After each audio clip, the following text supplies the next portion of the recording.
Good afternoon, sewing machine fans. It's TR Kelly with Stagecoach Road Vintage Sewing Machine Service. We have a really wonderful machine to show you today. Let me just turn on the light over here. This is a Morse zigzag photomatic, it says over here. We get several of these through every year, and they are just really awesome machines. They sell pretty quick, and the reason is that they're sturdy, they're strong, and they're styling. Look at all the chrome and the indicator dials and the neat levers to push and all the neat vintage style and control here. We believe this machine is probably from the 1960s, just based on the style and features. And so let's go ahead and show you what this Morse can do. This is a sewing machine is made in Japan. Like a lot of very fine sewing machines, the Japanese took the best American ideas and ran with them and made really good sewing machines. Let's wind a bobbin. We've got two spool pins here, so you can wind a bobbin on one while you're sewing with the other. I've never actually done that. I like to just take time to have a cup of tea and wind a bobbin. Regular class 15 bobbins that you can get at any sewing machine or fabric store, kind with all the holes in them. And just stick the thread through one of your bobbin holes there. Place it on the spindle, push it all the way in, and click that down. Declutch your machine by turning that hand wheel backwards. Remember, this machine, like most belt-driven machines, the belt here, turn the hand wheel towards you at all times. Stop jamming. Turn things the wrong way, and the thread's liable to get jammed up. And wind the bobbin. We're not going to wind a full bobbin since this is just for demonstration. The class 15 bobbin does hold a lot of thread. When the bobbin got full, it would click off automatically like that. Clutch the machine up again. And let's take our bobbin. That little tail of it from the beginning there. Go ahead and trim that off. Okay, standard class 15 bobbin case. Goes like that. And under the tension spring. And then we'll put it underneath here. That's where the bobbin goes. Now, this machine is not in a case or a cabinet. We strongly recommend that you do put it in a case or a cabinet because all the stuff just hanging out down here. The wiring includes a standard motor block that you mount in your case or cabinet. One plug is the light, the other is the motor. And got your foot control down here. Pretty classic 1960s style foot control. Back down on the floor. Okay, let's thread the... I'm going to move the camera over to the other side of the machine and we'll do a little sewing.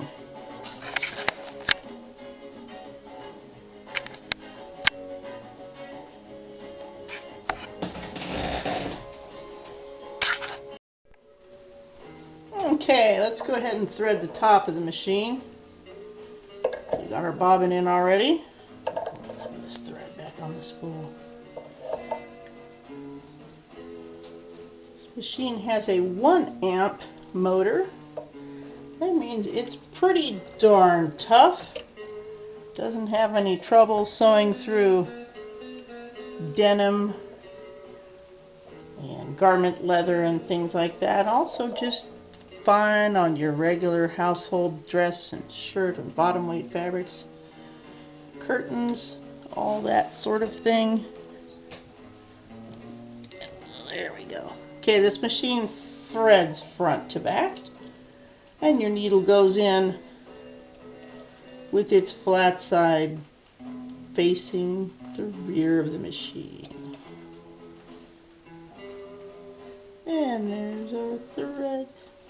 Turn the hand wheel towards you to pull up the bobbin thread, and we're ready to sew. You might also see here that the foot is a low shank foot. When you want to go to your sewing store and order attachments for this machine, you'll specify that it is a low shank machine. Wow, look at all these controls. What do they do? The M, see, here's this neat, nice feeling click of this knob here. This just reminds you of a dashboard of an old Buick or something. Okay, so we put this on M in the window, which is their way of Morse, straight stitch, the basic thing. Over here you've got your stitches per inch from 6 all the way up to 0, not going anywhere. And here you've got an applique picture for tight packed satin stitching, and in buttonhole land right about in there. But for your average sewing job, you probably want to be around 10 or 12 stitches per inch. Down here is your width control, how wide your zigzag or your blind stitch or your buttonhole legs are going to be. We'll get to those in a minute. Right now, let's make it be a straight stitch. So we squeeze these two little metal guys here, and it moves this width thingy-majigger. You can have it so you can move it as you're sewing to do a graduated straight stitch, or you can lock it over to any level of zigzag. We're going to lock it over to straight right now. Reverse is right in the middle, and so let's get a piece of just lightweight denim here, a couple layers under the foot, and let the Morse sew a straight stitch. And there we go. Stop and check our tension to see that it's doing, oh nice, very balanced both top and bottom. This is a cotton spandex denim, and it's not skipping stitches even though there is stretch fabric involved. Let's just put it over to a zigzag. Take the needle out of the fabric for that.